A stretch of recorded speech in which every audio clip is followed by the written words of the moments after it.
Welcome back once again. And of course, as we all know that through this rerun of the electoral process and the parliamentary elections in general, 19 constituencies, 7 governorates, and people still competing for the seats, Egypt is going through a decisive phase that is going to reproduce again another new parliament that is going to be the voice of Egypt. And it's going to speak for the rights of the citizens and monitor and survey over the government and legislate also the laws. Very delighted to be having with us over the phone Dr. Monica Williams, the political researcher, and also she's an international relations expert. Good morning, Dr. Williams. Good morning. We were talking about the rerun, and of course we're going to go through the same process again, but today we're going to be monitoring the people's precision to be able to choose their own candidates, and how they are keen on repeating the experience without irregularities, without fraud, without nothing, how they are helping also the government. So how do you assess this particular step taken by the government to be able to repeat this process again today? Yes, as you mentioned, the rerun of parliamentary election, if we try to focus on the rerun of the electoral process in Egypt, should be understood not as a procedure step, but as an institutional corrective mechanism aimed at safeguarding the integrity and legitimacy of the electoral process as a whole. Within modern political system, rerun election often serves evidence of legal steps and commitment to constitutional norms rather than a sign of systematic weakness or another.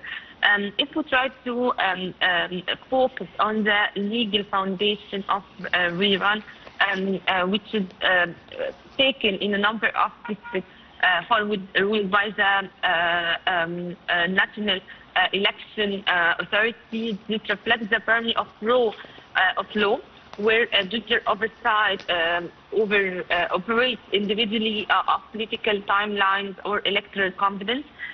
From the perspective of legal institutionalism, rerun election demonstrates the capacity of a political institution to self-regulate and correct the procedures take before they undermine the legitimacy of representative bodies. So the rerun and the procedure taken align with the legitimacy theory, which holds the public acceptance of authority depend on outcomes, and the transparency of procedures, guarantees the transparency of procedures.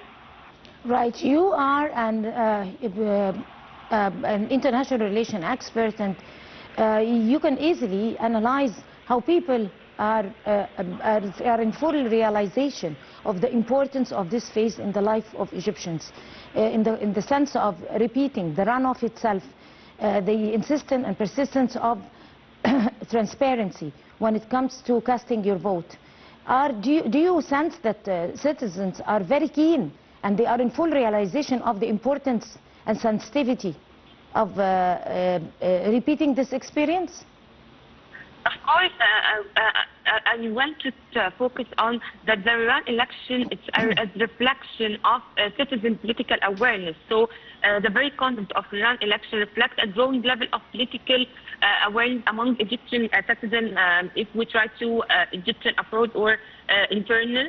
The willingness of voters to participate again demonstrate a clear understanding that the electoral integrity and corrective procedures were taken or encourage people to participate and to vote as a cornerstone of institutional legitimacy and democratic accountability. So from and if we try to focus on or tackle with civic culture theory, participation indicates the maturity of political culture of Egyptian citizens, of course, where voters recognize their role as active stakeholders in correcting and reinforce that democratic process. This behavior signals trust in state institutions and confidence in the role of law, particularly in the Judicial and National Election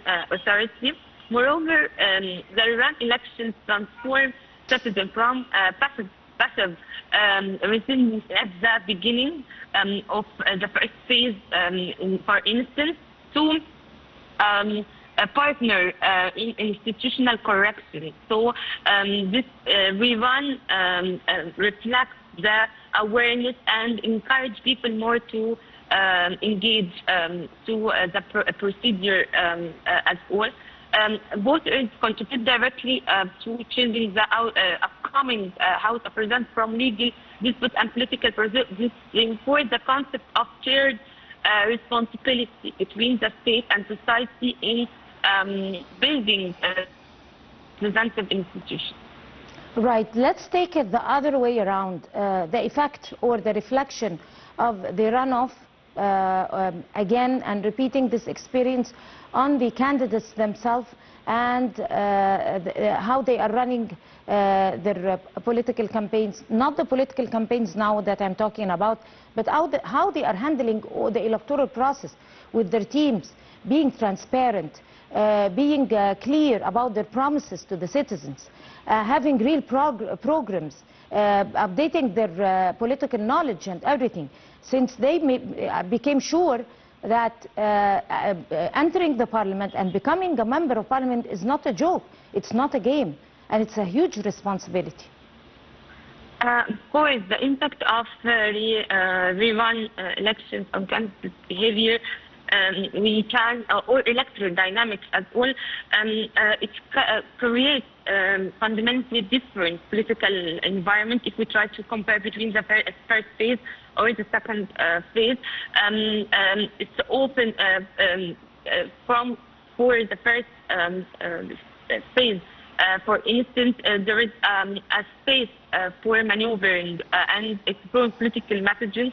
The run of or the rerun of the election, narrow electoral options, and the heighten the political risk at this stage. Every decision carries greater weight for the candidate, and the margin for error becomes considerably smaller. So, from candidates enter the reassess their strategies based on cost-benefit calculations, as you said, on their campaigns or their policies, or how to tackle with the process, and with fewer competitors and more prepared electors. So candidates tend to adapt more cautious and targeted campaign approaches to risk-averse behavior becomes dominant, as dominant candidates prioritize to voter retention and consideration over expansion or extendation.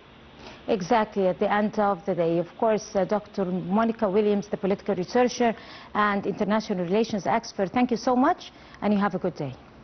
We're going to go to a short break and we'll come back to you.